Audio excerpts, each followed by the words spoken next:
Hit it. Pete, you had mentioned fitting the offensive line. I think on Monday it was. Last year, the Raiders finished with Jordan Meredith at left guard, Dylan Parham was at right guard, and Jackson was at center. Would you consider maybe going back to something like that? Is that Absolutely what you're not. No, we've invested a lot of time with these guys playing in their spots. I know you're interested in JPJ. This is an official week to practice and to get ready. Last week was not that. So he's ready to compete for the playing time, and he and Alex will be going at it. So it's a good situation in that regard. When you say competing for playing time, Jackson hasn't hit anybody in 2 weeks. We got to see what he can do. So we got to check him out and see how he does. Where's Bowers from a health standpoint with his knee? He's been making it. You know, they've treated him well and got him to play in these games. He's still wearing a legitimate brace that he can feel, but he'll continue for another couple weeks having to wear that brace to be safe. He said he was frustrated after last game. Is it tough when guys maybe can't do what their bodies usually tell them they can do? Yeah, that's a very difficult thing. Yeah, it's very difficult. Yes. Any update on Michael Mayer, how he's doing? He's still in the protocol. He's got the procedure that he has to go through. It'll take us all the way to the end of the week to know. Pete, any thoughts on the matchup with Caleb Williams this week? Was he a guy you watched a lot at USC when you had time? Sure. No, yeah, I did watch him a lot and watched him a lot looking at that job too. And had a chance to check him out. And he's a very, very special athlete, and he's got great sense, great awareness about throwing the football and running the football. He'll be a prolific scrambler, and by the time we check out his years, he's really good at it and throws really well on the run too. So they have a really nice system. You can see it already coming through. Coach Ben's doing a nice job with teaching these guys, what he believes is important in offense. You can see that there's a lot of changes from when they were last year. So Caleb can do whatever you want him to do. So he's a very dangerous player to play against. We've got an emerging young receiver too, and Rome Odunze. What challenges is he going to possess for you guys? Yeah, he's a good player. Now, we watched him in college too. So I've seen him a lot. They're going to him. He's the leading target guy, and they'll continue to do that, I would think. He can do a little bit of everything. He's really fast. He's good size. He's tough. He's making the plays. So, we know where he is. We have to be really conscious that we can take care of him. What stands out to you about the way Ben Johnson was about creating space for those guys? There's a lot of it in the game against Dallas. They had a very good game last week. They really did. They looked terrific in the game. Got ahead and jumped out early and maintained that lead. Ben's setting the tone for the concepts that people are doing, or maybe he's learning from everybody else. But there's a lot of similarities in the style of offense that are coming around now, and it's a prolific attack when you're really trying to get the ball down the field as much as teams are doing right now, and he's right in the middle of all that. Back to the offensive line, do you feel it's more reps and continuity as opposed to maybe identifying an issue here, issue there that you can put your finger on? Yes. Yes. Sorry. We saw Darian take over for Caillou down the stretch in the last game. I guess how did you see him on film? What did he do? And is that a switch that you're looking to make going forward? He did fine. He had a couple of good tackles that he made. He situated himself well in all of his looks and coverages. He's made a couple tackles on special teams too, so that was one of the things we wanted to see what he would look like. So he did a nice job, and so I'm not hesitant to play him at all. Just what have been your impressions of Eric Stokes through 3 games? Shoot, I think he's played great football. I think he's been our top guy out there. He's challenged everything when he had his opportunities, and he's got his wins. He's been really clean with his hands. There's nothing that he can't do. I think he can really blossom into a terrific football player for us, and we're lucky we got him. Also, too, Ashton Jeanty's been hit at or behind the line of scrimmage on more than 50% of his carries this season. When you look at film, what has led to that? Is that more offensive line? Yeah, we have to get him better spacing, and we got to get him away from all those guys in the middle. So it's the whole attack. We've just got to continue to expand it. And keep him from getting hit, because he's the first one to look for hits too. He wants to hit the first thing that moves. He's tougher as hell, but we got to get him cleaner. So we're all working together to get that done. Talk about the special teams quite a bit after the game on Sunday. I guess what kind of things can you do to challenge a group that's been very good here for you guys in the past? Yeah, that was a really surprising ball game. Because we've been solid for all the way through Tom's years and all of that. That was a game that those 2 carries just got away from us and made a huge difference in the game. One was a 90 and the other was an 80-yarder or something like that. I mean, you know, you never plan on having to deal with that factor unless it's on our side. So everybody's working really hard. They're taking into account, you know, the things that they have to do and do better. We have to play better as a whole group. We just a couple guys got out of lanes on coverage and it really exploded. And our safety guys, you know, couldn't get them on the ground. I give I'm going to do this again because I love the way this guy coaches, but I'm giving Larry Izzo a lot of credit. You know, he put together a great game plan, and his guys executed really well. And obviously, you know, they really had their way with us. What do you think the key is to getting a Tyree Wilson and a Malcolm Kuntz kind of unlocked moving forward? And how important is it? Well, it's really important that our guys play better, and so you know we're trying with our combinations and mixing our looks and all of that. Malcolm has been pretty lively in his pass rush with a couple of result last week and 2 weeks ago, and we'll get him back into it. We're continuing to move the rotations. It's still a work in progress, and that we're learning who's who and what they can do best, and. That may last a couple more weeks of us trying to figure that out. We need to get to it. I mean, I would love to have it nailed right now, but with the background that we've had, and this is still in progress. But the part I like about it is these guys are competing really hard for their play time and their spots, and as long as they maintain that kind of approach, then they'll keep elevating their game, and it'll be obvious what we should do. I'm sure this is going to be a real zinger right here. There's only won 2 home games last year. It's only the 5th year that the Raiders are playing at Allegiant Stadium in front of fans. What's the mentality like of the team just trying to create this home field advantage? Well, we're trying to create the advantage wherever we go, wherever we play, but we certainly could utilize, you know, winning here and getting our fans really jacked and allow them to be a factor. You know, the noise factor is always something that you can count on when you get it going. So we have to play well. You know, obviously in the past they haven't. You know, they haven't played well enough to get their wins, but we can't let that be. That was then, and this is now. We got to crank it up and see if we can get one this weekend and keep building from there. Thanks. Thank you. Thank you. You've had different receivers step up at different times. How valuable is that having more than just 1 or 2 guys to go to? Yeah, it was very valuable. I think we have you know, a bunch of options and a bunch of guys that can get open and make plays. You know, the key for us is to, you know, always get the ball into the hands of the right guy, depending on what the defense shows us. So, you know, I'm very impressed with just how our guys are responding and making plays out there. Looked like you guys had a big effort in training camp to get the ball to Trey Tucker, and obviously we saw the results on Sunday. How do you feel about that relationship continuing to grow? Yeah, I think our relationship is growing. You know, as I've said all along, I really think highly of Trey. I think he can do a lot of great things. Obviously, you know, we're all about winning here, and so you know, statistics and all that, like, it's an afterthought. But you know, I thought he had a really good game. I thought he, you know, played tough throughout the game, and you know, really gave us a shot to move the chains and get some points. But like I said, man, we got to do a better job all around. Said after the game he's somewhat frustrated with, you know, his body and everything that's happening.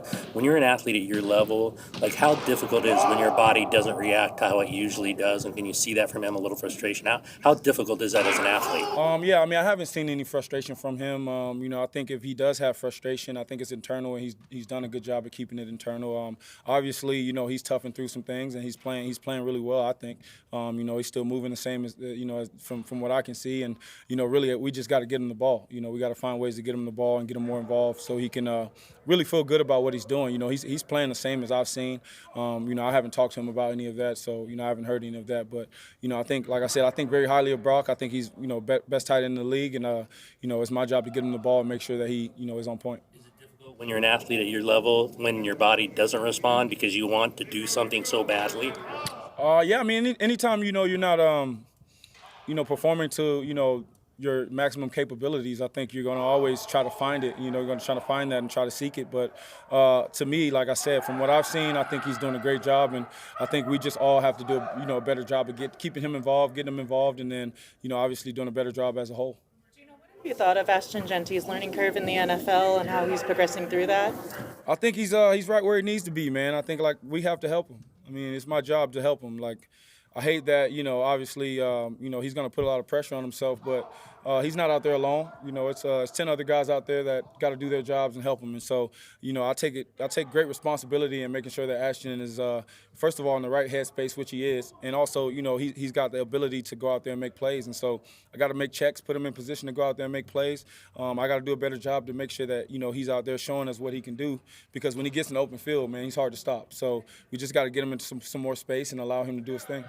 As a leader of the team, how do you make sure that all the guys in the locker room don't get frustrated by a loss like you saw on Sunday, and stay in the right headspace and go forward? Yeah, I think we have great leadership in this locker room. I think we have a great coaching staff and a bunch of guys that are really just focused on getting better every single day. And I think if you take that your approach to it, if you just focus on getting better, you block out the outside noise. You don't think about expectations because that could be to your detriment. You have a shot to do some great things. I think for everyone in this locker room, we're just focusing on this next game and how can we get better today in practice first of all, and then go into the next game with the right mindset, execute our game plan the way that we know how, and get this thing done. Geno, what are you seeing on camera from the Bears? Yeah, really, really stout defense, man. Really tough up front. 6'5" guys across the board on the D-line. Mike linebacker with Tremaine Edmonds, who I think is a great player. I think he's one of the best middle linebackers in the game. They got great corners, safeties. Kevin Byard, a guy who's been perennial All-Pro, has made a lot of plays in his career, and they're extremely smart. They play hard. NFL defense. Another chance for us to go out there and prove ourselves. Thank you, guys. Thanks, Jason. How do you feel like everything has been progressing? Obviously, you're doing a lot of heavy lifting, trying to get some yardage, but you're out there getting reps and experience. Yeah, I think it's progressing well. We're right where we need to be. I mean, we're gonna continue to get better. We've gotten better, and it starts with me. Like, I got to continue to get better on my reads and everything, and really get things going. There's a statistic out there, Ashton, that you've dealt with the most contact to get your yards at literally 101%. Have you seen these stats, and how do you think you've performed despite that? I mean, I've heard people saying it, but I'm not really paying attention to it. But I think regardless, no matter of the fact, I think I've been doing a good job, but there's a lot of room for improvement, and that will continue to happen. You start that progression and continuing that, especially with the mental space. We were talking with Geno about sometimes it takes just having that mental space to be able to progress. How do you see that working with your progression in the NFL? It's a mindset to me. It's you can either look at the negative all the time and what you did wrong, and just take it as you're not good enough, you can't make these plays, or you can look at it as a learning lesson of hey, I made these mistakes, but I can learn from these and, be better. That rule of don't make the same mistake twice. So just taking that responsibility and initiative to, get better and improve. How does it help you to have a veteran like Geno to be able to speak with and work with through some of these things? It helps a lot. I mean, Geno, he's a great leader. He's been playing at a high level, and, he's bringing us all along, whether it's, mentally or, through the X's and O's. So it's great to have somebody like that. Blitz a ton, but what have you seen from them defensively in terms of how they try and attack you guys offensively in the passing game? Yeah, I mean, they're an aggressive, tackling team. They got a lot of great guys on the defense. I think they do a good job in the passing game, but I definitely think, us and with what we've been doing, the guys we got at receiver, we can definitely take advantage. Through 3 career games in the NFL, what has the adjustment been like when it comes to pass protection? I'd say just recognizing, what's happening quicker, you know what I'm saying? And so that, when the ball snaps, you know exactly who you got. There's no hesitation, because guys are coming off that ball quick. But at the same time, the ball does get out a lot quicker. But, yeah, I think just recognizing, executing it, and then guys a little more physical, you could say. But I just think it just comes down to fundamentals and details, and technique. What does it mean for you when you get to lower your shoulder and hit someone? Because you're a physical running back. You're not that finesse dude. You're that physical dude. I mean, setting the tone, that's what it is. The style of, playing and, the identity of us as a team. We're going to be a physical football team. And, I feel like it starts with me in the run game, setting that tone. And then, throughout the course of the game, guys aren't going to want to, tackle you if you bring that. And then that's when you set it up to be able to make guys miss. And, obviously it comes with the territory, being a prominent player in the league. But did you see Ryan Clark's comments on ESPN at all? Nah, I haven't seen anything. Don't really care what anybody has to say about me anyways. So it's cool. We were talking about veterans and leadership. I mean, you have a guy like Raheem Mostert in the locker room. Like, what does that relationship do to help you grow? Yeah, it's a great relationship. Obviously, he's been in the league for a long time. He's done it at a high level, led the league in, touchdowns, rush touchdowns at some point. So that's a guy I'm definitely listening to, taking notes from, whether it's on the field or off the field. I got a ton of respect for him. Without giving too much away, is there any piece of advice that he's given you that you could share with us? I feel like I've been asked this before, but I think from him it's just like, bro, play free, have confidence in yourself, and then so you can stay on the field, make sure you take care of your body. Speaking of taking care of your body, Chip Kelly was talking about load management and being able to keep you fresh throughout an entire season. What were your thoughts on that? And just obviously going into a fourth quarter and not feeling like your body's taking a toll.